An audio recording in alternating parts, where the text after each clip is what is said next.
আজকের এই বিশেষ বিশ্লেষণে আপনাদের সবাইকে স্বাগত। আচ্ছা, নিকোলা টেসলার নাম তো আমরা সবাই শুনেছি, তাই না? একজন অসাধারণ প্রযুক্তিগত দিকপাল বা উদ্ভাবক হিসাবেই তাকে আমরা চিনি, কিন্তু আজ আমরা তাকে একটু অন্যভাবে দেখব। একজন চাইল্ড সাইকোলজিস্টের দৃষ্টিকোণ থেকে আমরা বিশ্লেষণ করব কিভাবে এই মানুষটির শৈশব আর তার মানসিক জগৎ আমাদের আজকের এই আধুনিক বিশ্বকে রূপ দিতে সাহায্য করেছিল। এটা শুধু বিজ্ঞানের ইতিহাস নয়, বরং মানব মনের এক গভীরতম রহস্যের গল্প। কখনো ভেবে দেখেছেন শৈশবের গভীর ট্রমা বা তীব্র মানসিক আঘাত কিভাবে একজন মানুষকে সাধারণ থেকে অসাধারণ জিনিয়াসে পরিণত করতে পারে? আজ আমরা টেসলার অভাবনীয় প্রতিভার পেছনে লুকিয়ে থাকা সেই মনস্তাত্ত্বিক কারণগুলোই খুঁজব। শৈশবে সেই ভয়ঙ্কর অভিজ্ঞতাগুলো কিভাবে তার জন্য অভিশাপ না হয়ে পৃথিবীর চেহারা বদলে দেওয়ার মতো একটা সুপার পাওয়ারে পরিণত হয়েছিল, সেটাই আজ আমরা ধাপে ধাপে দেখব। ঠিক আছে, চলুন গভীরে যাওয়া যাক। আমাদের আজকের আলোচনার ধাপগুলো হল: ১. ট্রমা এবং গঠনমূলক বছরগুলো। ২. লক্ষণ থেকে সুপার পাওয়ার। ৩. কল্পনার ইঞ্জিনিয়ারিং। ৪. কারেন্টের যুদ্ধ। ৫. ওয়্যারলেস বা তারবিহীন আবেশ। এবং সবশেষে ৬. নিউরোসিস ও আর্থিক পতন। ১ নম্বর পর্ব, ট্রমা এবং গঠনমূলক বছরগুলো। গল্পটা শুরু হচ্ছে ১৮৫৬ সালের অস্ট্রো-হাঙ্গেরিয়ান সাম্রাজ্যের একটা ছোট্ট গ্রামে।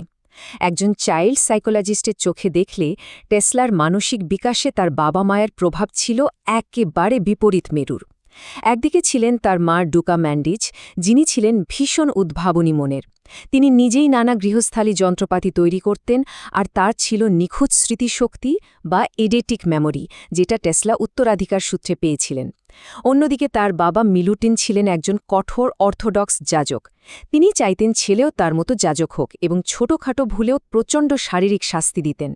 মায়ের এই সমর্থন আর বাবার কঠোর প্রত্যাশা, এই দুইয়ের মাঝখানেই কিন্তু শিশু টেসলার মানসিক জগৎ গড়ে উঠছিল। এই একটা উক্তি টেসলার আত্মপরিচয় গঠনে বিশাল ভূমিকা রেখেছিল। বলা হয়ে থাকে, টেসলার জন্মের সময় বাইরে এক ভয়ঙ্কর বজ্রপাত হচ্ছিল।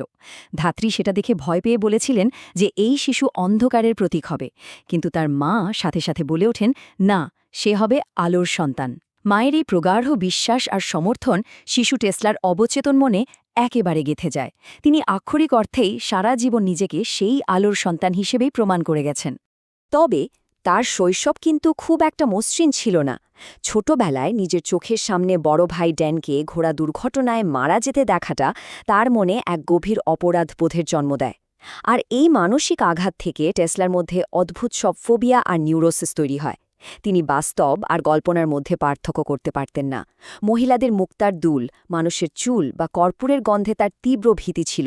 এমনকি হাঁটার সময় অবসেসিভভাবে পা গোনা বা খাবারের পরিমাণ ৩ দিয়ে ভাগ করা, এগুলো আসলে ছিল তার ভেতরের মানসিক চাপ সামলানোর এক তীব্র মেকানিজম।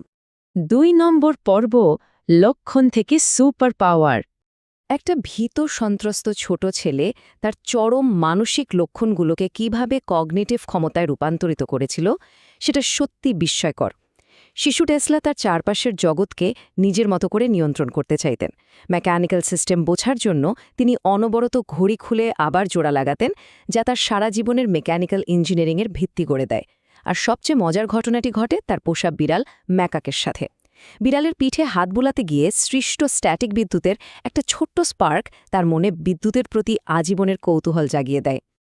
এখন এই স্লাইডের সবচেয়ে আকর্ষণীয় বিষয়টা হল কিভাবে তার শৈশবের সেই ভয়ঙ্কর হ্যালুসিনেশনগুলো ধীরে ধীরে তার সবচেয়ে বড় শক্তিতে পরিণত হয়েছিল। তিনি তার ইডেটিক মেমোরিকে কাজে লাগিয়ে প্রথমে মনের ভেতরেই যে কোনো যন্ত্রের একটা 3D মডেল কল্পনা করতেন। এরপর সেই যন্ত্রটি চললে কোথায় কি ক্ষয় হতে পারে তা মনে মনে সিমুলেশন করতেন, ত্রুটি খুঁজতেন এবং একেবারে নিখুঁত হওয়ার পরই কেবল বাস্তবে সেটি তৈরি করতেন। মানে তিনি তার মানসিক অস্থিরতাগুলোকে একেবারে নিখুঁত একটা ইঞ্জিনিয়ারিং টুলে পরিণত করেছিলেন। ৩ নম্বর পর্ব, কল্পনার ইঞ্জিনিয়ারিং। চলুন এগিয়ে যাই এবং দেখি কিভাবে তার এই মানসিক মডেলগুলো বাস্তব প্যাটেন্টে রূপ নিতে শুরু করল। একজন ইমিগ্রেন্ট শ্রমিক থেকে স্বাধীন উদ্ভাবক হিসেবে তার এই যাত্রাটা সত্যি চমকপ্রদ। 1884 সালে পকেটে মাত্র 4 সেন্ট নিয়ে তিনি আমেরিকায় এডিসনের কোম্পানিতে যোগ দেন। কিন্তু মতানৈক্যের কারণে তিনি নিজের কোম্পানি তৈরি করেন, এরপর জর্জ ওয়েস্টিংহাউসের সাথে একটা বিশাল পার্টনারশিপে যান এবং পরবর্তীতে জেপি মর্গ্যানের অর্থায়নে তার সবচেয়ে উচ্চাভিলাষী প্রজেক্টে হাত দেন। তার সেই অসীম কল্পনাশক্তির সবচেয়ে বড় প্রমাণ হল এই 3টে যুগান্তকারী আবিষ্কার। সেকেলে উপকরণের যুগে বসেও তিনি এসি ইন্ডাকশন মোটর উদ্ভাবন করেন, যা আজকের আধুনিক বিশ্বের চালিকা শক্তি। তার তৈরি টেসলা কয়েল রেডিও প্রযুক্তির ভিত্তি গড়ে দেয়। আর সবচেয়ে অবাক করা বিষয় ছিল টেলা অটোমেটান, যা ছিল পৃথিবীর প্রথম রিমোট কন্ট্রোলড নৌকা। তখনকার মানুষ তো ভেবেছিল তিনি হয়তো কোনো জাদুমন্ত্র দিয়ে নৌকা চালাচ্ছেন। 4 নম্বর পর্ব, কারেন্টের যুদ্ধ। 19 শতকের শেষের দিকে এক ভয়ঙ্কর বাণিজ্যিক লড়াইয়ের মুখোমুখি হতে হয়েছিল টেসলাকে। একদিকে এডিসন ডিসি কারেন্ট সমর্থন করতেন, যা একমুখী হলেও দূরপাল্লার জন্য অদক্ষ ছিল, কারণ প্রতি 2 মাইল পরপর পাওয়ার স্টেশন লাগত। অন্যদিকে টেসলার এসি কারেন্ট দিক পরিবর্তন করতে পারত এবং অনেক দূর পর্যন্ত বিদ্যুৎ পাঠাতে সক্ষম ছিল।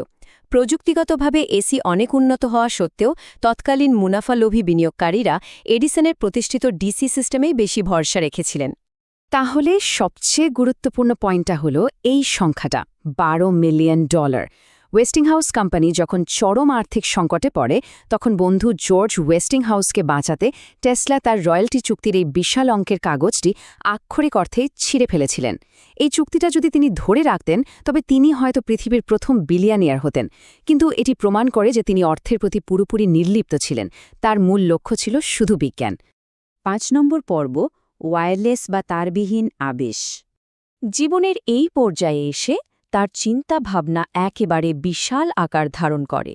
ক্রোয়েশিয়ার পাহাড়ে কাটানো শৈশবে যে কল্পনা শক্তির বীজ রোপিত হয়েছিল, এটাই ছিল তার চূড়ান্ত রূপ। শুধু বিদ্যুৎ নয়, তার লক্ষ্য হয়ে দাঁড়ায় তারবিহীন শক্তি বা ওয়্যারলেস এনার্জি বিনামূল্যে পুরো পৃথিবীর মানুষের কাছে পৌঁছে দেওয়া। তিনি টেরেস্ট্রিয়াল স্টেশনারি ওয়েভসের ধারণা দেন, যেখানে পৃথিবী নিজেই একটি বিশাল পরিবাহী হিসাবে কাজ করবে। কিন্তু বাস্তব দুনিয়া তো আর কল্পনার মতো চলে না।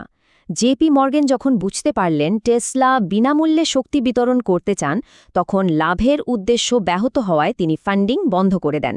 একই সময়ে মার্কনি যখন টেসলারই প্যাটেন্ট ব্যবহার করে রেডিও সিগন্যাল পাঠিয়ে নাম কামান, তখন বিনিয়োগকারীরা সস্তা বিকল্পের দিকে ঝুঁকে পড়ে। ব্যবসায়িক চুক্তি সামলাতে না পারা এবং অর্থনৈতিক মন্দার কারণে টেসলার স্বপ্নের ওয়ার্ডেনক্লিফ টাওয়ার প্রজেক্ট পুরোপুরি থমকে যায়। 6 নম্বর পর্ব, নিউরোসিস এবং আর্থিক পতন। এবার আবার সেই ক্লিনিক্যাল সাইকোলজির দৃষ্টিকোণে ফিরে আসা যাক। দীর্ঘমেয়াদী ফান্ডিং জোগাড় করতে ব্যর্থ হওয়া এবং নিজের স্বপ্নের প্রজেক্ট ধ্বংস হয়ে যেতে দেখাটা টেসলার মনে এক বিধ্বংসী নার্ভাস ব্রেকডাউনের সূচনা করে। শৈশবে যে ট্রমাগুলো তিনি উদ্ভাবনের মাধ্যমে দমিয়ে রেখেছিলেন, সেগুলো আবার প্রবলভাবে ফিরে আসে। তার মৃত মা ও ভাইয়ের হ্যালুসিনেশনগুলো তাকে আবার তাড়া করে বেড়াতে থাকে। আর এটা খুব চমৎকারভাবে আমাদের দেখিয়ে দেয় কিভাবে শৈশবের সেই কোপিং মেকানিজমগুলো কাজ থেকে ছিটকে পড়ার পর মারাত্মক ওসিডি এবং একাকিত্বের রূপ নেয়। তিনি নিউ ইয়র্কের হোটেলের রুমে একাকী জীবন কাটাতেন, শুধু গরম দুধ খেয়ে বেঁচে থাকতেন। জীবাণু থেকে বাঁচতে মানুষের থেকে 3 ফুট দূরত্ব বজায় রাখতেন এবং মানুষের সঙ্গ এড়িয়ে অবসেসিভভাবে পার্কের কবুতরগুলোকে খাইয়ে নিজের একাকিত্ব ঘোচানোর চেষ্টা করতেন।